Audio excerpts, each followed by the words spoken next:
Pemirsa, saya Andrea Aurelia akan menemani Anda dengan sejumlah berita pilihan dari Yogyakarta. Selengkapnya hanya di Dimensi News.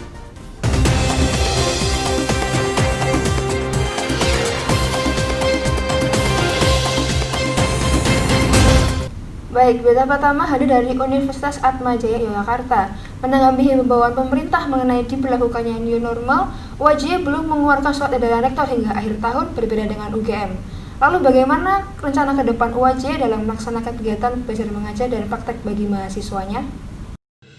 Pertengahan bulan Mei lalu, Presiden RI Joko Widodo mengatakan akan memberlakukan new normal agar kehidupan masyarakat berangsur kembali normal. Universitas Atmajaya Yogyakarta yang juga melakukan perkuliahan daring selama 2 bulan, saat ini sedang melakukan persiapan menghadapi new normal. Ketua Program Studi Ilmu Komunikasi, Rangga Bumi Nuswantoro mengatakan bahwa UAJ akan tetap menggunakan sistem belajar blended learning. Kedepan, rekomendasi dari KP2MA tentang bagaimana pembelajaran sebaiknya dilakukan, yakni blended learning, itu menjadi perhatian kami. Hanya berapa persentase definitifnya itu yang masih dipertimbangkan. Lalu misalnya pun nanti akan ada kuliah SIG, bagaimana ya protokol kesehatannya itu akan dijalankan.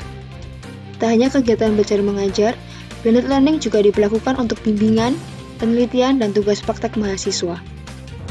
Selain itu, Rangga Bumi Nuswantoro juga mengatakan bahwa pihaknya saat ini sedang menyiapkan kebijakan baru kuliah kerja lapangan. Prodi sedang menyiapkan satu kebijakan KKL online. Mahasiswa bisa melakukan kuliah kerja lapangan secara online.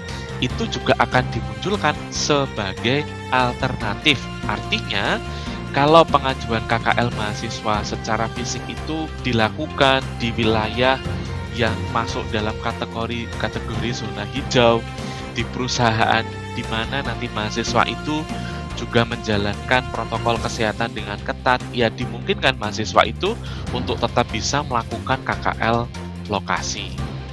Diberitahukan agar mahasiswa tetap menunggu surat kebijakan rektor dan tidak perlu khawatir. Aturan itu kan misalnya pun nanti keluar tidak ada gunanya kalau institusinya, orang-orangnya, perangkatnya tidak siap kan.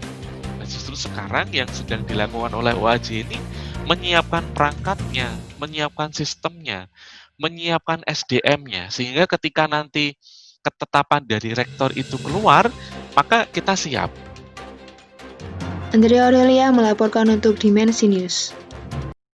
Berita kedua ada dari Gardu Action di Pantai Parangkusumo. Selain menjadi destinasi wisata yang juga mengedukasi masyarakatnya untuk mengelola sampah dengan baik, Gardu Action juga melakukan sejumlah aksi nyata untuk membantu menangani dampak dari COVID-19. Bertempat di sudut barat kawasan Pantai Parangkusumo, Bantul, daerah istimewa Yogyakarta, Gardu Action merupakan area seluas 5.000 meter persegi yang dihiasi pernak-pernik paduan dari plastik dan kayu bekas. Sehari-hari selain sebagai tempat rekreasi untuk berfoto-foto, Gardu Action juga aktif memberikan edukasi mengenai sampah kepada masyarakat dan wisatawan yang berkunjung. Sehubungan dengan situasi pandemi COVID-19, Gardu Action saat ini sedang gencar melaksanakan program kerja solidaritas mereka, yakni dengan membuka dapur umum, distribusi pangan, dan tempat tinggal sementara setiap harinya untuk puluhan pemulung, pengemis, anak jalanan, dan mereka yang lain yang membutuhkan. Gardu Action sangat menerima donasi dan bantuan langsung berupa uang tunai dan bahan pangan dengan berkunjung ke sini secara langsung, tentunya sesuai dengan protokol COVID-19. Juga dapat mentransfer melalui PayPal di www.paypal.me/garduaction. Program ini yang telah dilaksanakan sejak Maret lalu akan terus berlanjut sampai semuanya kembali normal. Untuk informasi lebih lanjut, silakan kunjungi Instagram mereka di @garduaction.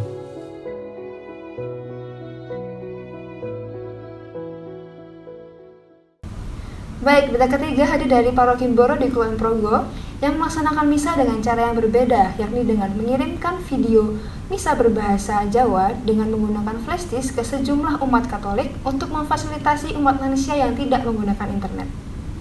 Komsos Paroki Boro mengadakan live streaming misa berbahasa Jawa yang disiarkan di kanal YouTube Gereja Boro. Live streaming dilakukan dalam rangka melayani kebutuhan umat di paroki, Kevikepan Daerah Istimewa Yogyakarta, dan Keuskupan Agung Semarang di masa pandemi COVID-19. Streaming ini dilaksanakan setiap Senin sampai Jumat pukul 17 waktu Indonesia Barat untuk misa harian dan hari Sabtu pukul 16.30 untuk misa mingguan. Dengan menggunakan bahasa Jawa, Paroki Boro berusaha melayani umat yang rindu ke gereja seperti yang diungkapkan oleh Ketua Komsos Paroki Boro Hendrikus Eri. Kalau awal live streaming kita masih menggunakan bahasa Indonesia, minggu pertama itu masih full bahasa Indonesia. Terus kemudian minggu keduanya itu ada usulan kenapa kita nggak pakai bahasa Jawa, karena kebetulan Boro kan terkenal dengan penggunaan bahasa Jawanya. Terus akhirnya dalam seminggu kita memakai 3 kali bahasa Indonesia, 2 kali bahasa Jawa. Kemudian setelah Paskah ada diskusi dengan Komsos Keuskupan bagaimana kalau Boro bahasa Jawa. Maka sejak itu kami menggunakan full bahasa Jawa dari Senin sampai Sabtu. Tak hanya itu, untuk memfasilitasi umat lanjut usia dan wilayah yang sulit terhubung dengan jaringan internet, Komsos Paroki Boro menyediakan flash disk berisi misa live delay. Flash disk akan dibagikan pada umat melalui relawan sebelum disetel masing-masing secara serempak pada hari Minggu pukul 17 waktu Indonesia Barat. Umat merasa terbantu dengan adanya misa live delay. Kalau saya sangat membantu ya, soalnya kebanyakan umat di Paroki Boro adalah lansia, simbah-simbah yang mungkin keluarganya juga tidak ada teman-teman OMK. Jadi kalau secara streaming, misa streaming mungkin masih kesulitan. Jadi kalau menurut saya sangat membantu, para relawan juga membantu. Setiap Sabtu Minggu pasti datang untuk mengambilkan flash disk. Juga teman-teman Komsos sangat membantu dalam mewartakan Ekaristi, khususnya selama pandemi ini. Eri berharap live streaming dan live delay ini dapat membantu umat di masa pandemi. Gia Sinta Berlianti melaporkan untuk Dimensi TV. Baik, sekian berita dari Dimensi News. Saya Andrea Aurelia bersama segenap kru yang bertugas pamit undur diri dan salam Dimensi News.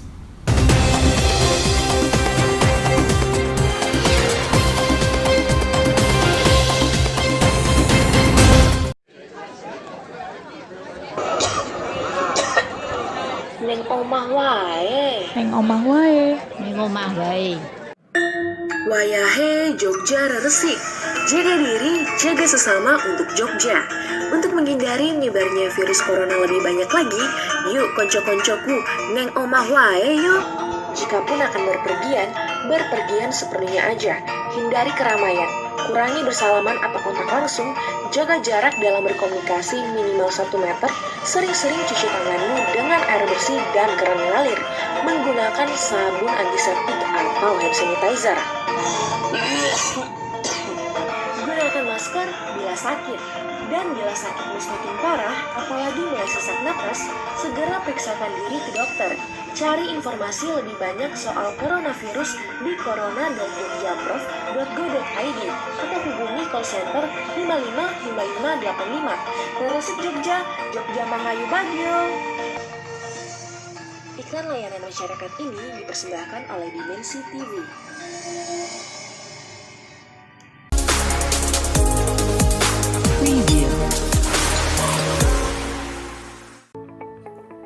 Selamat sore pemirsa, selamat datang di Lensa Narda, bicara asik dan bermanfaat bersama saya Narda Sinambela.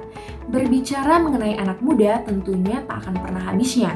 Sebagai generasi penerus bangsa ini, peranan anak muda sangat penting untuk mengarahkan masa depan bangsa ini.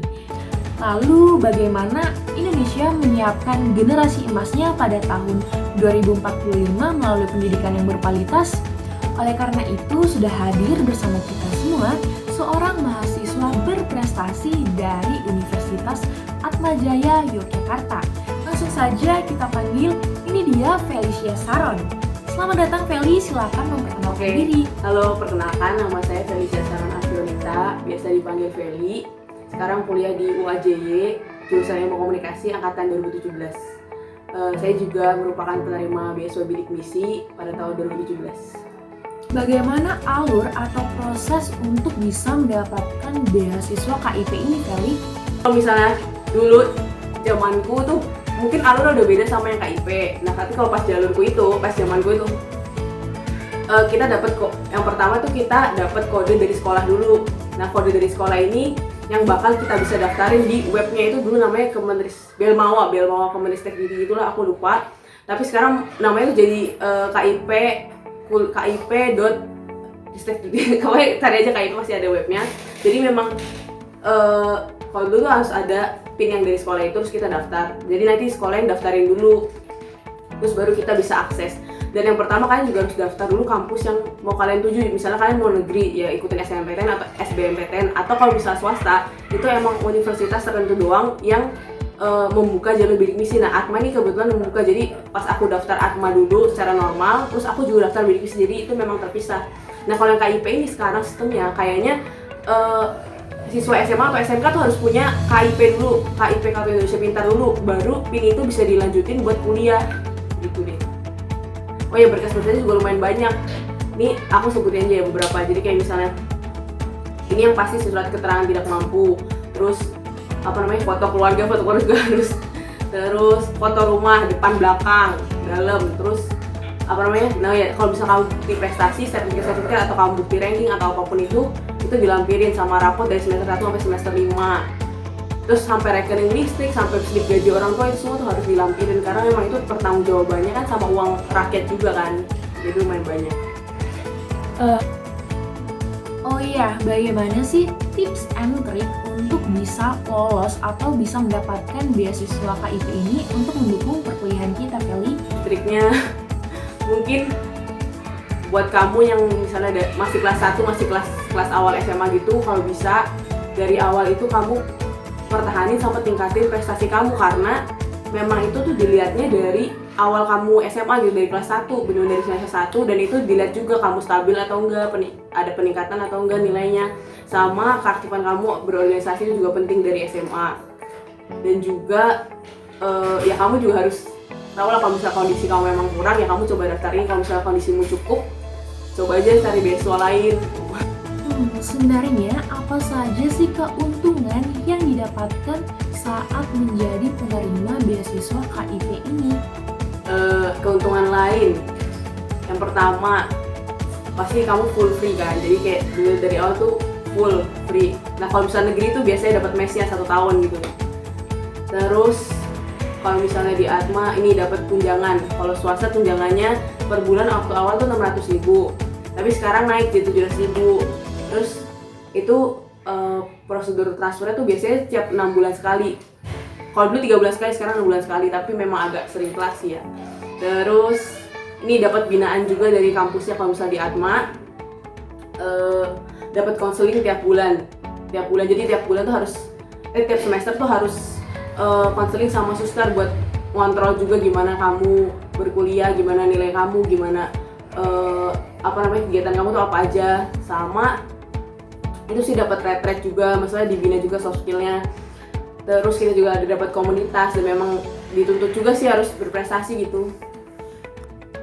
Lalu saat sudah lolos bahkan menjadi penerima dari beasiswa KIP ini, soft skill seperti apa yang dikembangkan di dalamnya, Feli? Soft skillnya itu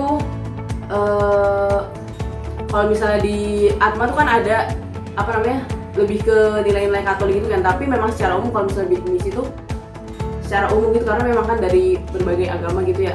Jadi bukan lebih ke nilai-nilai agama sih, tapi lebih ke gimana kita tuh jadi pribadi yang berkarakter gitu, kayak dan juga ditanamin juga kamu tuh harus cinta sama negeri, karena memang bidik misi ini kan dari pemerintah, jadi kayak kamu tuh harus berprestasi loh, berprestasinya untuk masyarakat juga, untuk negara juga, dan untuk kampus juga, karena memang beasiswa ini dari pemerintah, jadi kamu juga harus punya punya cinta gitu, cinta sama negeri gitu, dan berkarakter yang kuat dan tangguh, karena seperti kita tahu beasiswa ini kan untuk orang-orang yang mungkin kesulitan ekonomi ya. Jadi karakter kita tuh mentalnya bukan mental ini loh, bukan mental orang yang lemah, tapi kayak lebih kamu tuh harus tangguh gitu loh. Jangan sampai status ekonomi tuh membuat kamu putus kuliah atau apapun gitu. Nah, yang terakhir nih Val, sekaligus menjadi penutup. Pesan apa yang ingin kamu sampaikan pada anak-anak di luar sana yang ingin kuliah menggunakan beasiswa KIP ini? Pesan-pesannya, yang yang pasti selalu lakuin yang terbaik dari SMA nih. Dari SMA nih lakuin yang terbaik. Pokoknya apa ya, selalu ada jalan sih, menurutku tuh selalu ada jalan. Ekonomi itu sama sekali bukan hambatan buat kamu nggak bisa kuliah.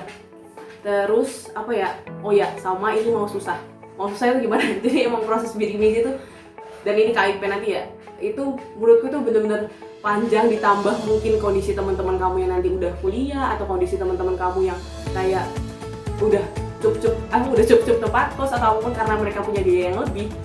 Sedangkan di kondisi kita yang mungkin bingung dengan kondisi ekonomi kita, itu kayak nggak usah minder, nggak usah apapun itu, tetap lakuin porsi kamu karena emang udah disediain sama pemerintah.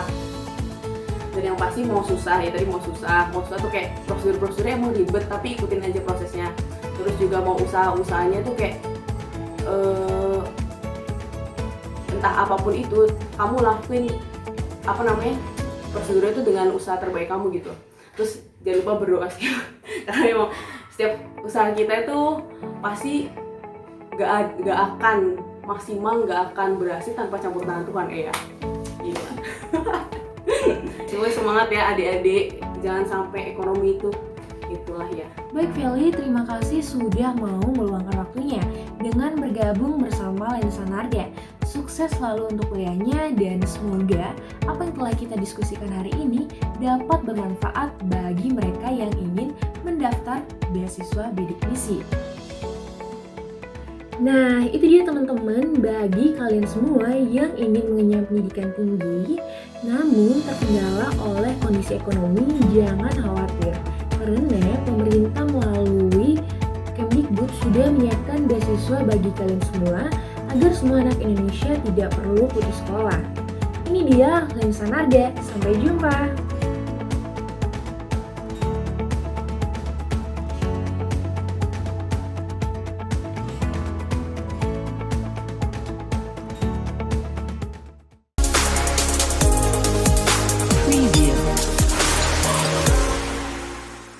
Bosen nih di rumah terus.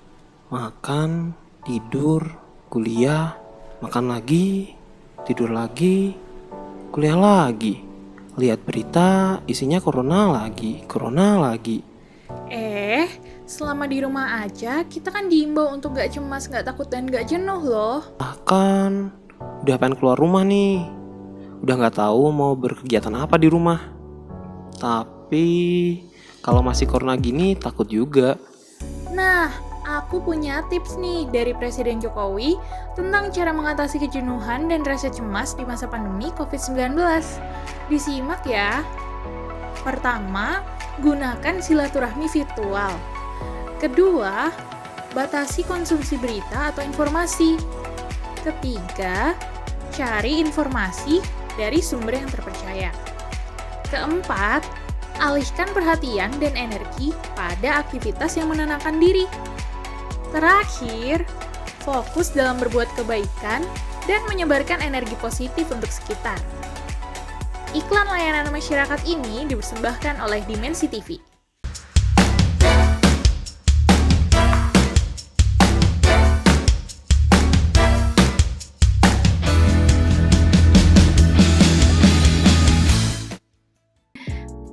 Ya baik semuanya, saat ini kami sudah bersama dengan Mbak Mila dari Wisesa Consulting. Selamat sore Mbak Mila. Selamat sore Mbak Yasinta dan teman-teman dari UAJY ya. Iya. Jadi yang pertama, saat ini kan memang lagi pandemi corona ini, kami bertanya saat pandemi dan melakukan WFH sekarang ini, apakah diperlukan pola komunikasi yang berbeda antara anak dan orang tua ketika mengajar materi di sekolah. Ini biasanya berlaku untuk anak-anak sekolah dasar gitu Mbak, yang butuh bimbingan orang tua lebih gitu. Oke, baik. Ya. Nah, memang ini kondisi yang menantang bagi orang tua ya. Di mana orang tua tantangannya adalah selain beliau juga perlu beradaptasi dengan situasi pandeminya, orang tua juga perlu beradaptasi dengan anak yang sekolah dari rumah, begitu. Nah, sehingga Kalau kaitannya dengan komunikasi, apakah itu berpengaruh? Ya pastinya berpengaruh gitu.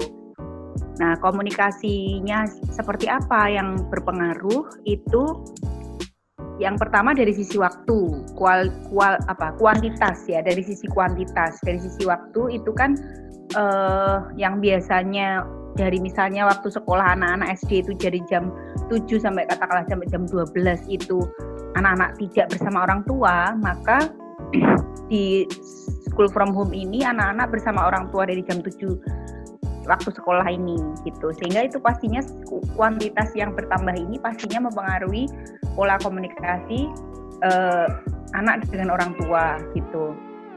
Nah, mempengaruhinya seperti apa? Mempengaruhinya secara kualitas pastinya. Dari kuantitas yang bertambah, nah kualitasnya juga kemudian berpengaruh. Nah, kalau pertanyaan dari teman-teman tadi adalah di pola komunikasi yang berbeda, apakah itu diperlukan? Ya, saya rasa iya. Karena situasinya berbeda, maka menurut saya polanya juga perlu ada adaptasi, ada perlu perubahan gitu. Nah, pola perubahan yang seperti apa? Menurut saya adalah perubahannya khususnya di waktu sekolah ini gitu. Kalau seperti yang saya sampaikan tadi, kalau biasanya waktu sekolah ini anak-anak tidak bersama orang tuanya dan itu anak-anak di sekolah, maka ini ada di rumah gitu.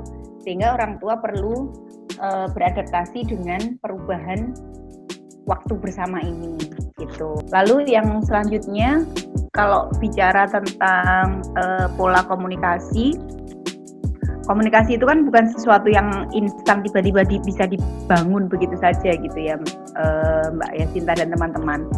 Jadi pola komunikasi di dalam keluarga, dalam hal ini anak dan orang tua, itu terbangun berdasarkan budaya keluarga gitu.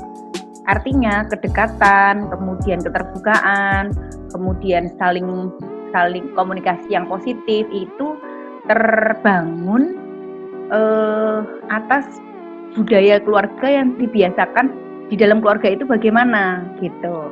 Jadi pada intinya dari dari penjelasan saya tadi, secara kuantitas bertambah, lalu adaptasi jadwal dari waktu juga berubah, dan yang ketiga adalah polanya kemudian juga mengikuti dari dua hal sebelumnya tadi. Iya Mbak, Iya monggo.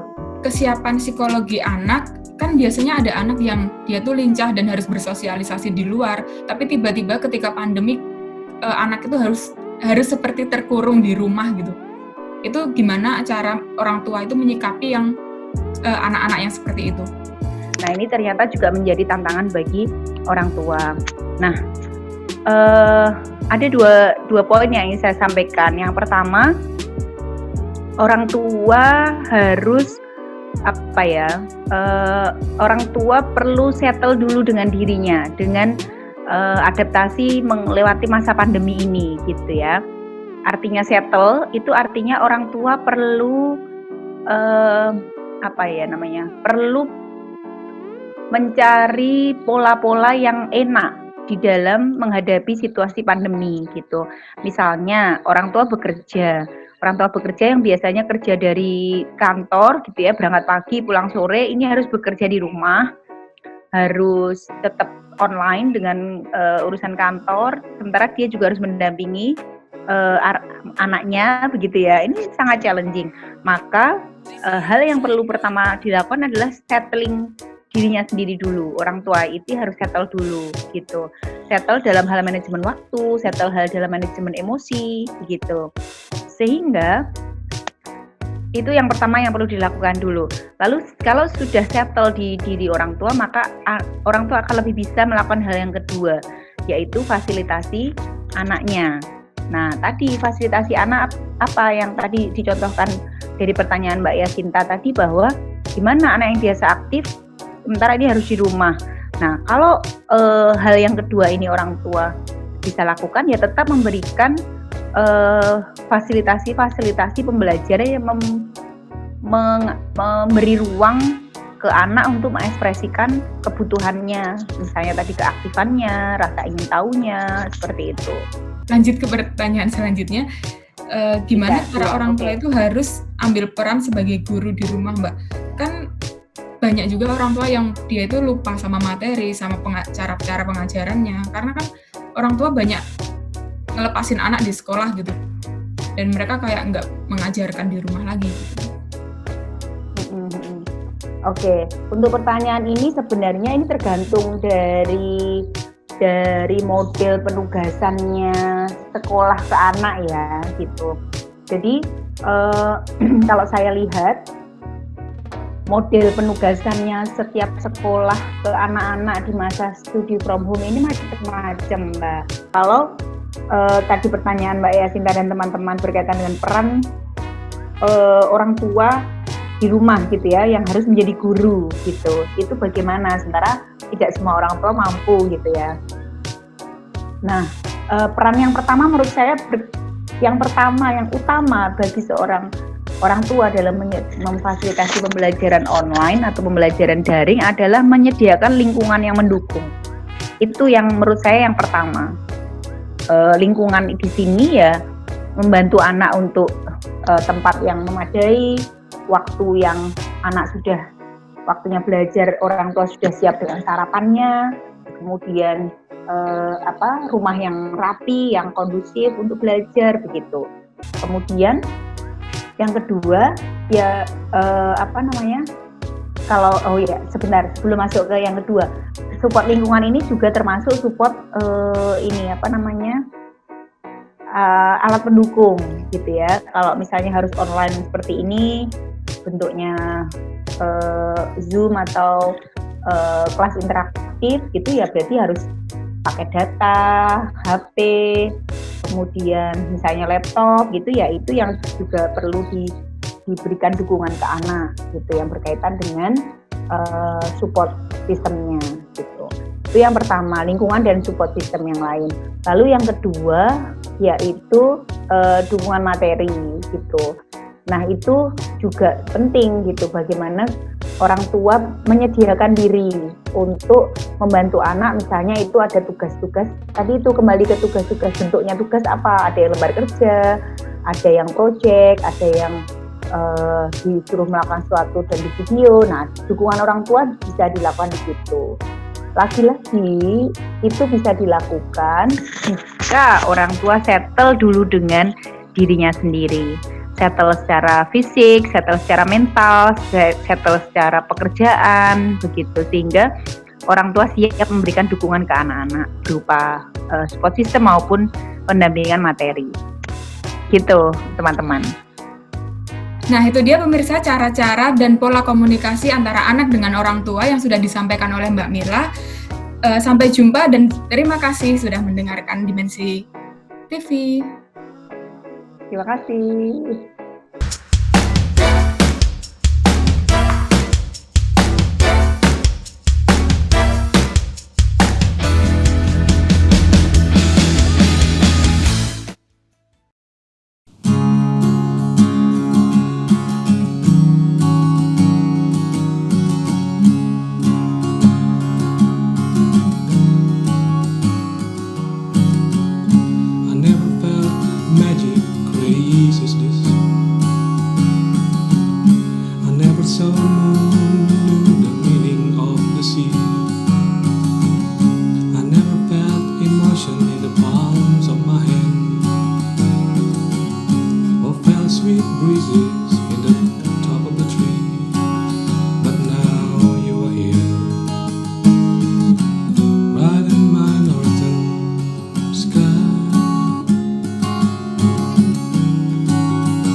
To the people